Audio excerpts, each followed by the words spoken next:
तुमचं आमचं नातं काय? तुमचं आमचं नातं काय?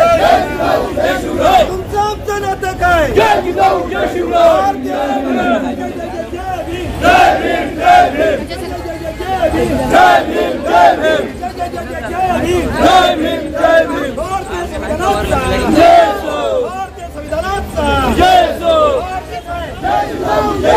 तुमचं आमचं नातं काय?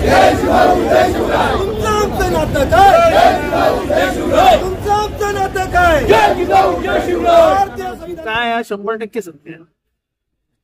ज्या प्रकाराने इथले इन्स्टिट्यूशन्स केले जातात, त्या संस्थेची हानी केली जाते, हे लक्षात आल्यानंतर जसं निवडणूक आयोगाला संविधानामध्ये अनन्य साधारण महत्व आहे, ते की निवडणूक आयोग ह्यालाच कुठेतरी विकलांग करण्याचा प्रयत्न झाला. सगळ्या ज्या इन्स्टिट्यूशन्स आहेत, सगळ्या ज्या एजन्सीज आहेत, त्याचा वापर सत्ताधारी संविधानाच्या चौकटीच्या बाहेर जाऊन करतात, म्हणजेच संविधानाला हात लावण्याचा प्रयत्न. ज्या पद्धतीने विमुक्त चोरी झाली आहे, ज्या पद्धतीने SIR लागू झाली आहे, ठाण्यामध्ये कोण कोणाची सही मारतंय कळत नाही, पण मतं मात्र गहाळ होत आहे. तिथे ऑब्जेक्शन घेतल्यानंतर सांगतात की तुमचा फॉर्म तर तुम्ही सही करून दिलाय. अरे तो म्हणतो माझ्या घरी आले नाही कुणी सही घ्यायला, किंवा मी सही केलेलं नाही, माझी घर तपासणी झाली नाही, मतं काढून टाक. त्याला काय म्हणायचं? आणि असे अनेक उदाहरणं मी घेतो. आणि म्हणूनच आमच्या सगळ्यांच्या जे संविधान प्रेमी आहेत त्यांच्या हे फिट बसलंय, मी संविधानालाच हात घालते. आता यांची सनद रद्द केली होती असेम सरोदींची. काय कारण होतं सनद रद्द करायची? काय गुन्हा केला होता? कुठल्या संविधानाविरुद्ध भूमिका घेतली? एका वकिलाची सनद रद्द करणं हे किती मोठं आहे. त्यामुळे संविधानाच्या मूळ गाभ्यालाच त्यांना हात घालायचा आहे, इथला द्वेष पसरवायचा आहे, इथे सूड घ्यायचा आहे.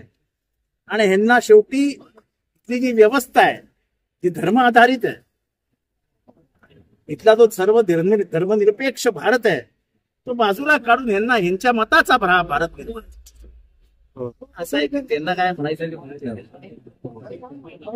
म्हणतच आले. त्यांना हा जाती धर्मामध्ये भाषेमध्ये सगळीकडे द्वेष पसरून मतं कशी घेता येतील, मते कशी घेता येतील ते विचार करतात. संविधान दिन साजरा करण्यासाठी पंतप्रधान सुरुवात केलेली असं एकनाथ शिंदे म्हणतात. राज्याचे उपमुख्यमंत्री त्यांनी सुरुवात केली. नशीब असं म्हणत नाहीत की संविधान पण त्यांनीच लागू केलं.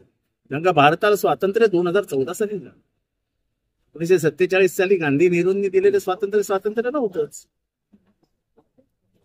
पक्ष फुटीनंतर निवडणूक आयोग ज्या पद्धतीने वागला, किंवा सर्वोच्च न्यायालयाने निवडणूक आयोगाच्या निवडीची प्रक्रिया कशी असावी, निवडणूक आयोगाचा अध्यक्ष कोण असावा, तो नियुक्त करताना सरन्यायाधीश त्या समितीत असावे असा सर्वोच्च न्यायालयाचा निर्णय असताना लोकसभेमध्ये तो सर्वोच्च न्यायालयाच्या सरन्यायाधीशांना ते कमिटीतनं बाहेर काढलं आणि त्याच्यात अजून एक मंत्री घ्यायला लावला.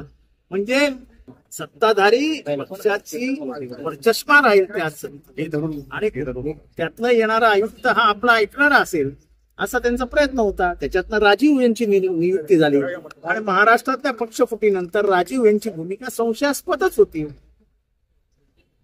10th शेड्यूल हा पक्षांतरबंदी कायदा इतका मजबूत असताना पक्षफुटीला मान्यता मिळतेच. गवईंकडे अपेक्षा होती सर्वांचं लक्ष लागलं होतं. आता अपेक्षा भंगाचं तुमचं अख्ख्या भारताला आहे, त्याच्यावरती बोलण्यात काय तर आता लक्ष सरन्यायाधीश आलेले आहेत सूर्यकांत यांच्याकडून जास्त गैरवर्तणूक या शब्दाची व्याख्या नक्की झाली पाहिजे.